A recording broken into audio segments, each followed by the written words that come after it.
Indiana News Desk is made possible in part by Maller Grodner Attorneys, providing legal services to clients and the community, understanding, expertise, results, Bloomington and Indianapolis, lawmg.com. IU Center for Rural Engagement, extending IU Bloomington resources to improve Hoosier lives in partnerships with communities and organizations, rural.indiana.edu.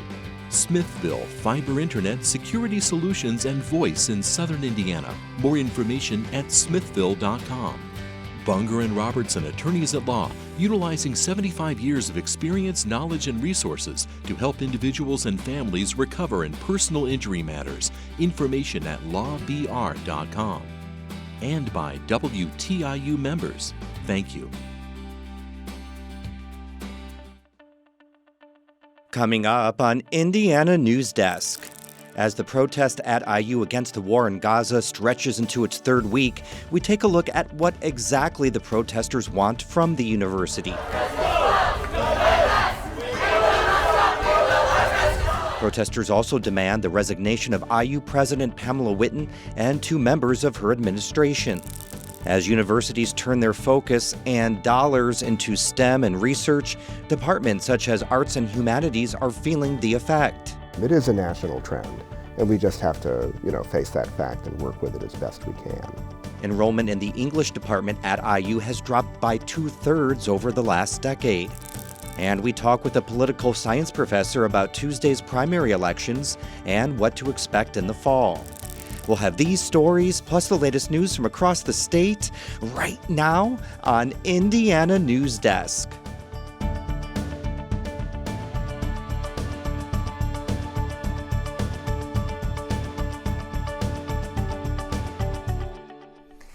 Welcome to Indiana News Desk. I'm Joe Wren. U.S. Senator Mike Braun easily won the crowded Republican primary for governor Tuesday. That's even as Braun's opponents were a formidable group, some of whom spent millions in a race that went negative over the last several weeks. Braun says some of his opponents already reached out to congratulate him. You have thick skin to get through it, and then you have to be very forgiving and don't hold any grudges if you're going to actually get something done. Part of Braun's message is informed by his service in the U.S. Senate, where he railed against government spending.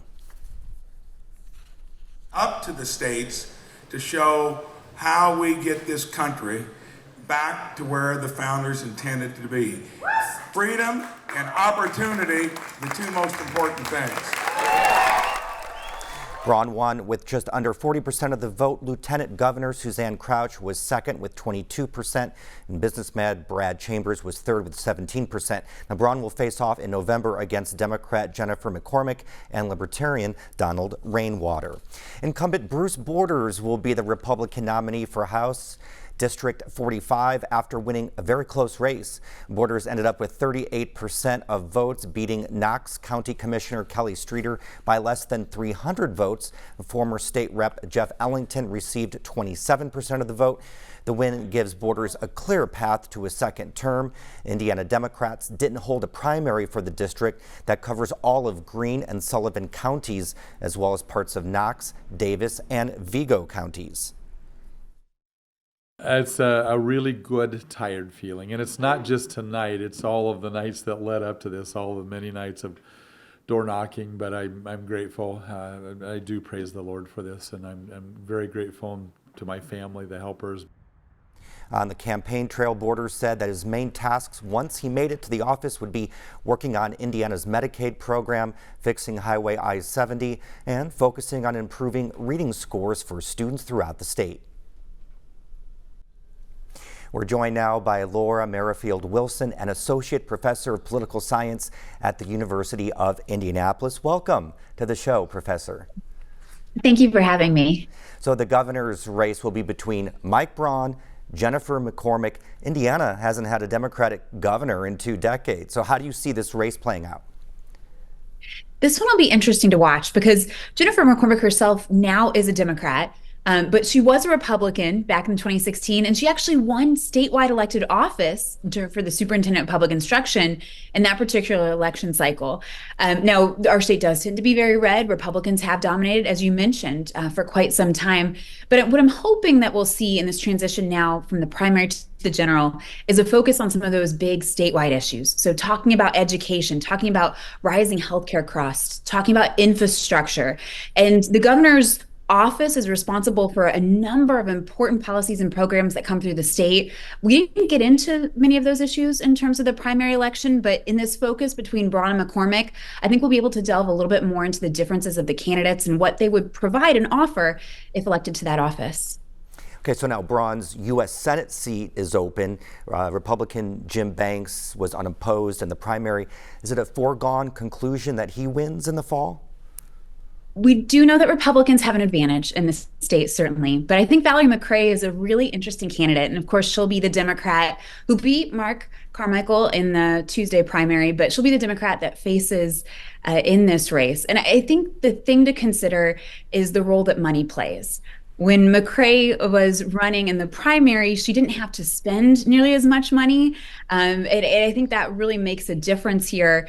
But when you think in terms of the overall electorate, partisanship matters a lot. I think the candidates matter a lot. And certainly the campaigns will have to address some of those big issues. There's been a nationalization in politics. So when we're looking at the Senate race, right, voters are going to want to see where these candidates stand on issues like immigration and abortion. And I think that can help, in this case, advantage the Democrat McRae, but certainly Republicans do have a general advantage in the election cycle. So the question will really be, she can fundraise, right, and focusing on the issues that Hoosiers care about at the federal level. So off of that, do you think having former President Trump at the top of the ticket will hurt or help the GOP in November? I think it helps in Indiana, but I'm going to put it there with that caveat. I don't know nationally that it necessarily helps in every single state. Look, if you go back in terms of 2020 and 2016, Donald Trump has been very popular in the state of Indiana. And even that said, Nikki Haley, who suspended her campaign months ago, still got 21% of the vote on Tuesday's primary. It doesn't matter, in terms of consequence for the election, but I think it does show there's an undercurrent of Republicans who dislike Donald Trump.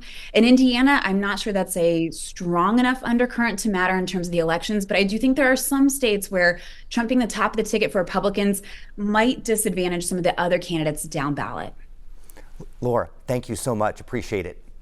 My pleasure. Thank you. All right, after failing to pass a school referendum in last year's election, Brown County voters passed one Tuesday with 55% of the vote. The tax increase will be used to raise teacher salaries as well as recruiting new staff to continue apprenticeship and internship programs. We really work hard relentlessly to be able to grow the quality of education. And we can only do that by recruiting and retaining the best of the best educators so that we can continue to build out those world-class opportunities. Now, on a property assessed at $300,000, the referendum is expected to add about $157 to the owner's annual tax bill. Now, Fremont Community Schools and Pike Township also passed referendums, but one for Blue River Valley Schools had just 17% support. Pro-Gaza protests at IU have been going for 2 weeks, demanding that the university end its partnership with the Crane Naval Surface Warfare Center and divest from Israel. Ethan Sandwise takes a look behind those demands. Protesters say they're prepared to occupy Dunn Meadow until their demands are met. First, they want IU to break its partnership with Crane. The Southern Indiana Naval Base designs and deploys weapon systems for the military, including some of the types that have been used in Gaza. They would have to evaluate the different aspects of that partnership. How many different projects, what research, what recruitment is happening. And then they need to evaluate each of these along the lines of whether or not it contributes to IU's mission. IU's educational partnership with Crane goes back to 2015 under President Michael McRobbie. The university announced last October that it would expand that partnership and invest $111 million in microelectronics research. IU said in a press release it would work with Crane to create technology with civilian and defense applications. Crane's got billions coming through it as part of Chips and Science, and so President Whitten has instructed us to play offense, play offense, play offense with the opportunities coming through Crane. We reached out to IU leadership multiple times for this story, but did not receive a response. Direct connections between Crane and the war in Gaza are hard to find, but there are some areas of apparent overlap. Crane handles and refurbishes the same 2,000-pound bombs that the U.S. has supplied to Israel. These weapons have been linked to mass casualty events, but it's not clear whether any came from Crane directly. The U.S. also paused shipments of those bombs to Israel last week over concern they'd be used in the Palestinian city of Rafah. Protesters also pointed to a research agreement between Crane and the Israeli defense company Smart Shooter, which develops computer-assisted scopes for guns. According to a statement obtained by multiple news outlets, the company says under this agreement, the U.S. Navy will evaluate its ability to shoot down drones. A representative from Crane declined to answer our questions about involvement with Israel, but he said IU's research has been on a very basic level.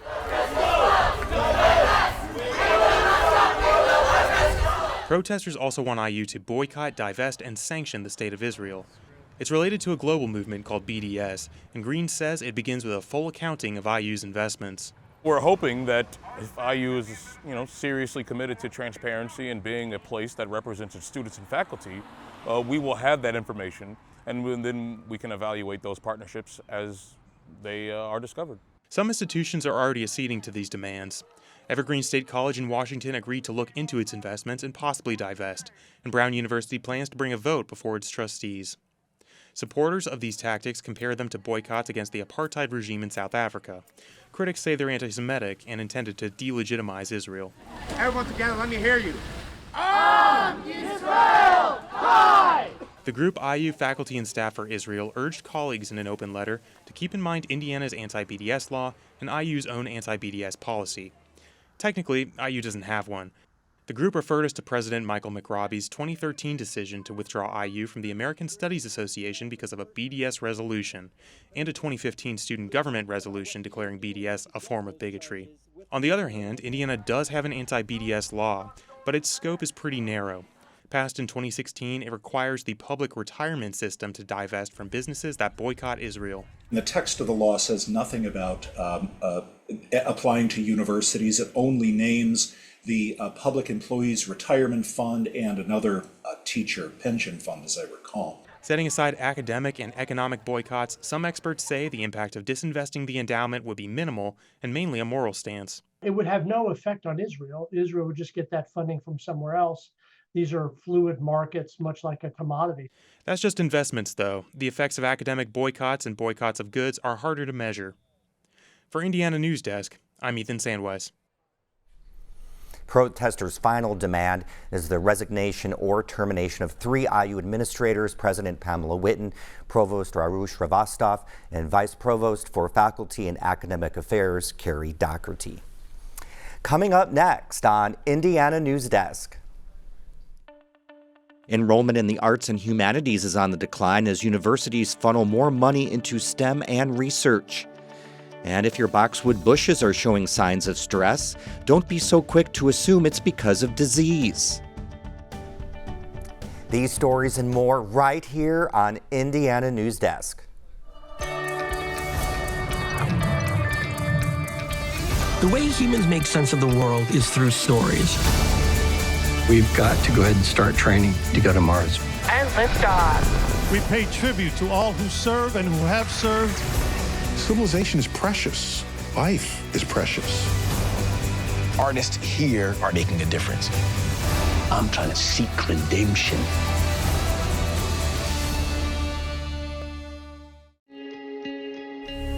We cover all the angles. We report the facts.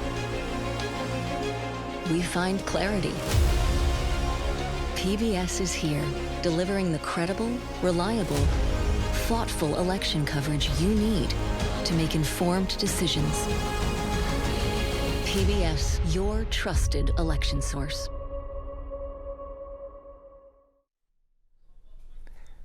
Welcome back to Indiana News Desk.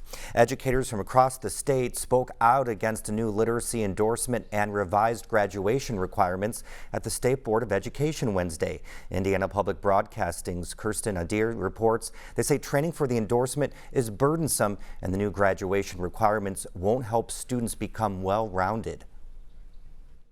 A new law requires educators to have that literacy endorsement if they work with kids in pre-K to 6th grade or special education. But some teachers say they don't teach reading and won't use it. Jessica Hurley is a teacher at Boonville Middle School. She planned to pursue her master's degree in math education. Instead, I have taken a literacy teacher's spot as I am signed up for a training in literacy, something I have no interest in teaching, have never taught, and will never teach. Others say the training is problematic because it's unpaid and takes 80 hours outside of school to complete. Educators could be eligible for a $1,200 stipend, but some teachers say the stipend doesn't cover 80 hours of childcare. Educators also say subjects such as music and foreign languages should be included in revised graduation requirements because schools could cut those areas if students aren't required to take them. I do agree that we should begin focusing on work competencies and getting Indiana students better suited towards the workforce, but this is not the way to do it. You are only restricting Indiana students. For Indiana Public Broadcasting, I'm Kirsten Adair. Indiana University held graduation ceremonies across its 9 campuses over the last week, but what degree students are earning is changing. Higher education reporter Aubrey Wright joins us for more. Hi, Joe. Indiana's higher education leaders are investing in STEM and research at universities across the country. But with more money being funneled into those departments, the future of arts and humanities remains uncertain. Indiana University junior Laura Rong's day looks a little bit different than other college students. She's dancing, singing, and preparing for productions at IU and around town. Most BFA programs tend to be smaller than, like a biology program or a business program on a college, but ours is even smaller, I think, in comparison to other BFA programs. It's hard to pursue a career in the arts, but Rong says the arts are alive in Bloomington. The students who are involved in the arts here, they're very scrappy. They make things happen for themselves. Rong has performed with IU, Bloomington's Constellation Theater, and the University Players. She says she's never looked out to an empty audience, and she feels the community's support. I feel like my degree is very respected and valued in the Bloomington and IU community. Indiana higher ed leaders are investing millions in engineering, electronics, medicine, and research, and they encourage students to pursue high-wage degrees that will meet the needs of a changing workforce. At the same time, enrollment in the arts and humanities is down. English Department Chair Michael Adams says a common misconception is that the arts and humanities are a luxury that people can no longer indulge in. But with that, he says universities decrease the knowledge they share. Why have less knowledge when you can have more? Why not take advantage of the liberal arts opportunity? Why not indulge yourself in a discipline that fascinates you? Adams says the situation at IU is like other Big Ten schools. Enrollments in English have declined by about 2/3 over the last decade. It is a national trend, and we just have to, face that fact and work with it as best we can. He says it's alarming, but there are always ups and downs in enrollment. So right now, I guess we're ebbing a little bit, but in another decade, we might be flowing pretty strongly. Professor Deborah Cohn has also seen the decline in foreign language enrollment. The Modern Language Association reported enrollments were up before the recession in 2009, but between 2016 and 2021, common languages saw steep drops. Arabic fell by 35%, Chinese by almost 25%, French by 37%, German by 44%, Japanese by 9%, and Spanish by 32%. In Indiana high schools, a foreign language may be swapped with fine arts or a technical education course for a Core 40 diploma. Most students in the U.S. don't have a chance to study languages until middle school or high school. So that hampers their ability to start at a higher level and then to pursue higher level courses when they're actually in college. And these college majors are important today. The number of job postings over the past few years seeking workers with language skills is increasing, but employers are facing a skills gap. Cohn says language skills are vital in public health and medicine, where speaking a language other than English could remove barriers to care and provide crucial information. In international and domestic businesses, employers need language skills to compete. High schools need people to teach foreign languages. It's also key for national security, but the U.S. State Department doesn't have enough fluent people to fill roles overseas. Language is not an optional. Language is not something that you can add on top. Language is fundamental to us being able to function as a nation. Adams says English majors are important because they can thrive in all kinds of industries, though it might take some time for graduates to land in a successful career. Frankly, English majors do a lot of those other jobs, and I'm not ashamed of that, and I don't think the English majors or graduates should be ashamed of that. He says leaders want people who can think differently on their projects, and that's what makes arts and humanities graduates valuable. Economies don't just run on one idea or on one set of skills, and it's a mistake to think that they will. Rong says her arts education is well-rounded, and it prepares her for more than just performance. She says theater students have a higher understanding of teamwork. We know what it takes to make good work. We know it doesn't just appear out of thin air. But even if there's a demand and important skills are being developed, enrollment is still falling, and funding is largely dependent on enrollment. Adams says the English department is evolving, working harder to connect students to careers and connecting with other departments who need their expertise. The way forward doesn't have to be more majors or bust. Cohn says she doesn't know what the future holds. IU has a long history of supporting foreign language study, but there's progress in high schools and at the university with the help of Department of Defense programs.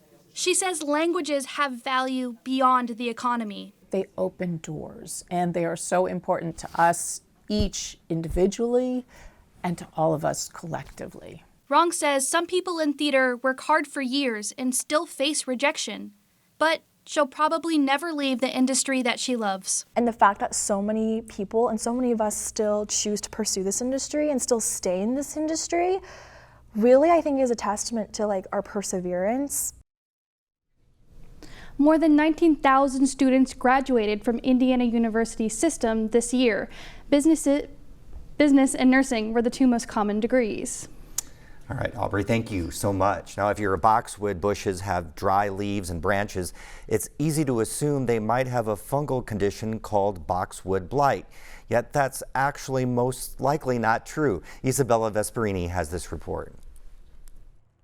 Extreme cold weather conditions from the past couple years are probably causing the majority of the damage. Just let them grow out of it. You know, this year it hadn't been too bad. Or I can show them another evergreen they may want to try. May's greenhouse offers inkberries and hollies as replacements. Newer varieties of boxwoods, such as new-gen boxwoods, are also more disease resistant. They became available for purchase last year.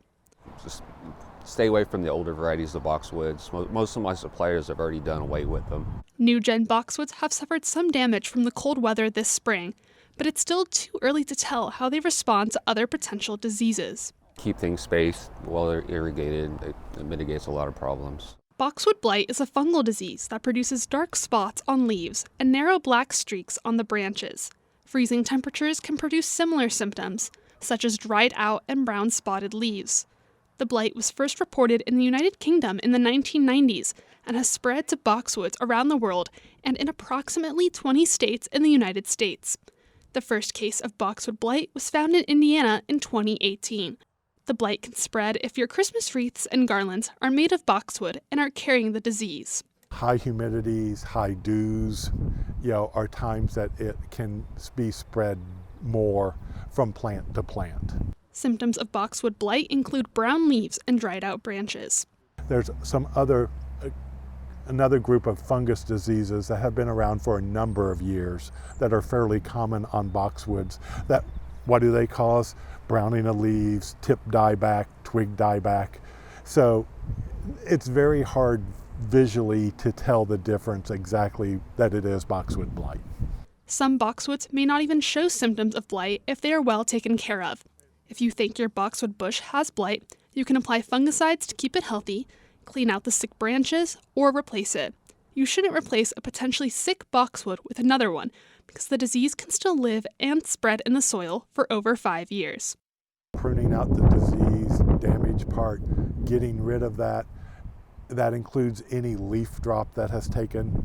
Sanitation is a key, so those leaves are not there to re-inoculate the plant again. Available replacements include hollies, cedars, evergreens, and junipers.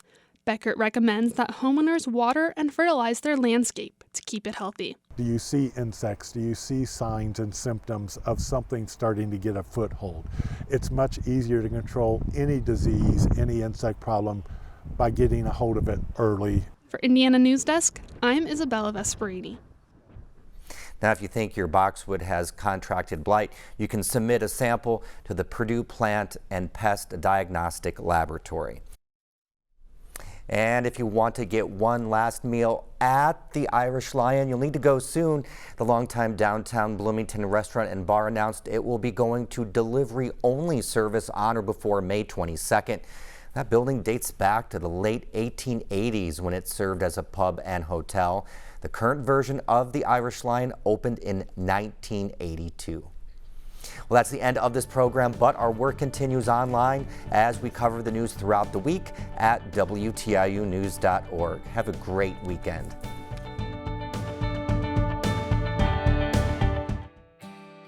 Indiana News Desk is made possible in part by Maller Grodner Attorneys, providing legal services to clients and the community. Understanding, expertise, results. Bloomington and Indianapolis. LawMG.com. IU Center for Rural Engagement, extending IU Bloomington resources to improve Hoosier lives in partnerships with communities and organizations. Rural.indiana.edu. Smithville Fiber Internet Security Solutions and Voice in Southern Indiana. More information at smithville.com. Bunger and Robertson Attorneys at Law, utilizing 75 years of experience, knowledge, and resources to help individuals and families recover in personal injury matters. Information at lawbr.com.